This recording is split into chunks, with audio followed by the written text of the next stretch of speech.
സ്വാമി ശരണം, സ്വാമി ശരണം, സ്വാമിയേ ശരണമയ്യപ്പ. സഖാവ് കടകംപള്ളിയുടെ തിരിച്ചറിവാണ് നമ്മളിൽ ചൂണ്ടിക്കാട്ടുന്നത്. ശബരിമല യുവതി പ്രവേശനത്തിൽ സുപ്രീം കോടതി വിധി തെറ്റായിരുന്നു. സഖാവിന് ആദ്യം തന്നെ ഒരു സല്യൂട്ട്. അത് പറയാൻ ധൈര്യം കാണിച്ചത് തെറ്റായിരുന്നു എന്ന് ഇപ്പൊ എല്ലാവർക്കും അറിയാം.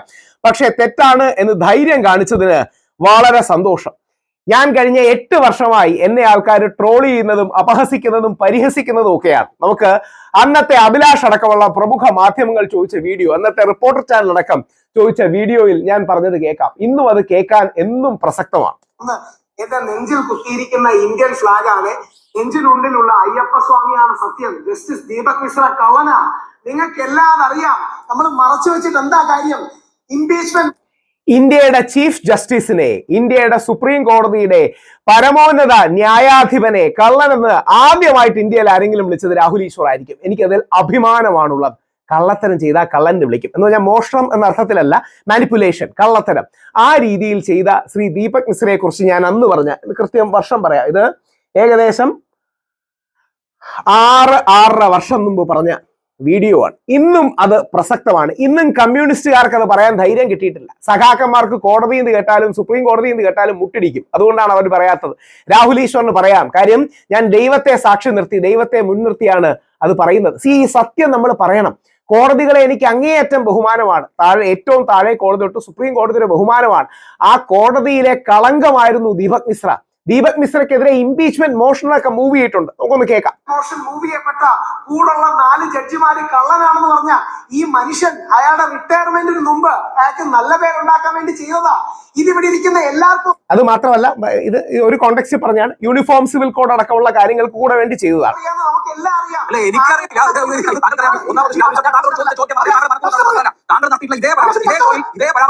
സുപ്രീം കോടതിയിൽ വരെ അത് എത്തുകയും ചെയ്തതാണ്. താങ്കൾ പറഞ്ഞ പരാമർശങ്ങളുടെ transcript Indira Jaising chief justice അദ്ദേഹം ഇത് വായിച്ചു നോക്കി പോകട്ടെ എന്ന് വെച്ചത്. പോകട്ടെ എന്ന് വെച്ചല്ല, ദീപക് മിശ്രയ്ക്ക് അറിയാം അയാൾ കള്ളത്തരം ചെയ്തതാണെന്ന്.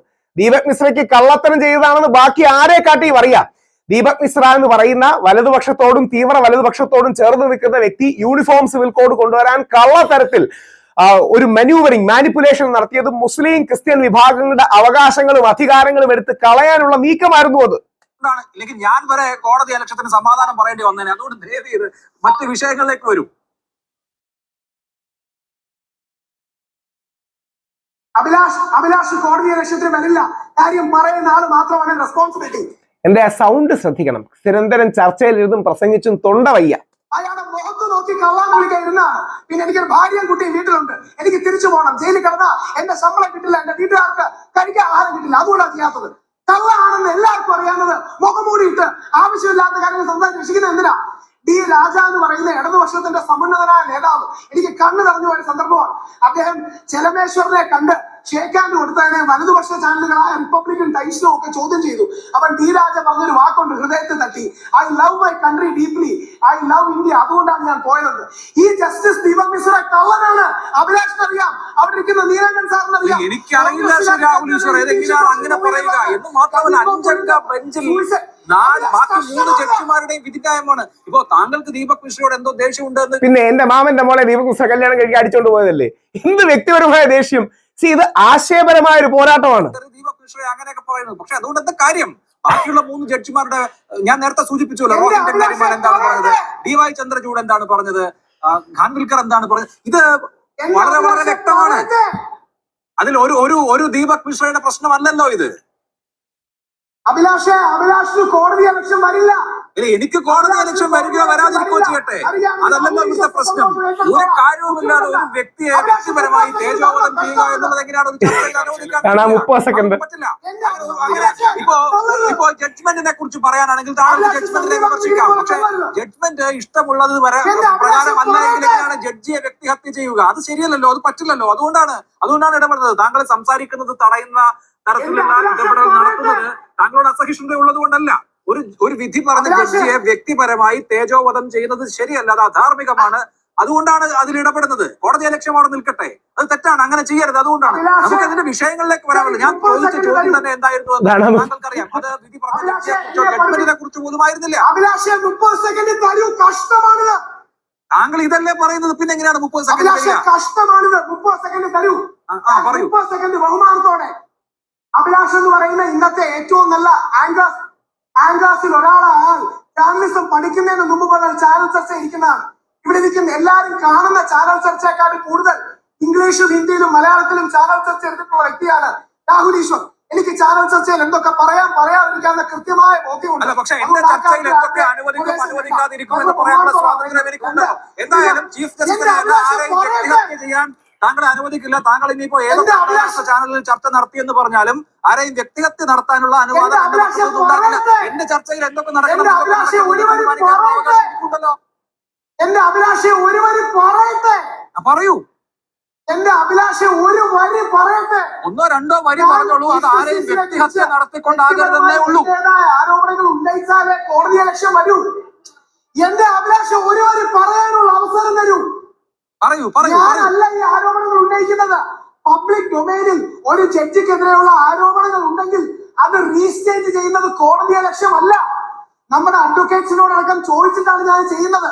അതായത് കലീക്കോ പുള്ളിന്റെ ഭാര്യ സുപ്രീം കോടതിയിലേക്ക് നീങ്ങി ഒഫീഷ്യൽ ഡോക്യുമെന്റ്സിന്റെ ഭാഗമാണ്. 4 ജഡ്ജിമാരുടെ പ്രസ് കോൺഫറൻസ് ഒഫീഷ്യൽ പബ്ലിക് ഡൊമൈനിലെ ഇൻഫർമേഷന്റെ ഭാഗമാണ്. അതുകൊണ്ട് ഞാൻ അത് റീസ്റ്റേറ്റ് ചെയ്താൽ കോടതിയെ ലക്ഷ്യമാവില്ല. ഞങ്ങളുടെ സുപ്രീം കോടതിയിലെ അഡ്വക്കേറ്റിനോട് അടക്കം ആലോചിച്ചിട്ടാണ് ഇത് പറയുന്നത്. അതുകൊണ്ട് പേടിക്കണ്ട. 2, ഇനി ജഡ്ജിയെ വിടാം. ഈ വിധിന്യായം ഒരുപാട് കാര്യങ്ങൾ ഇഗ്നോർ ചെയ്തു. അതായത് 5 ക്വസ്റ്റ്യൻസ് ഭരണഘടനാ ബെഞ്ചിന് അഡ്രസ് ചെയ്യാൻ. അതേപോലെ ശബരിമലയുടെ വിധി മാറ്റിയ 30 സെക്കൻഡുകൾ ഇതാണ്. അതിന്റെ ആ ചർച്ചകൾ ഒരുപാട് പ്രസക്തമാകില്ല. ഇപ്പം കേൾക്കുമ്പോ എനിക്ക് ഏറ്റവും അഭിമാനം തോന്നുന്ന ചർച്ചകളിലൊന്നാണ്. പൂർണ്ണ വിശ്വാസത്തോടെ മുമ്പോട്ട് പോകും. എന്നെ നെഞ്ചിൽ ചവിട്ടിയ ഫിനിച്ചുകാർ ശബരിമല കയറുമെന്ന് പറഞ്ഞാൽ അതിന് വർഗീയത എവിടെയാണ്? അതിന് ഏതെങ്കിലും തരത്തിൽ മറ്റു മതസമുദായങ്ങളോട് ദേഷ്യം. ഞാനൊക്കെ ഭയങ്കര കടുത്ത വർഗീയവാദിയാണ് എന്നാണ് അഭിലാഷ് അടക്കമുള്ള മുഖ്യധാരാ മാധ്യമങ്ങൾ അന്ന് പറഞ്ഞുകൊണ്ടിരുന്നത്.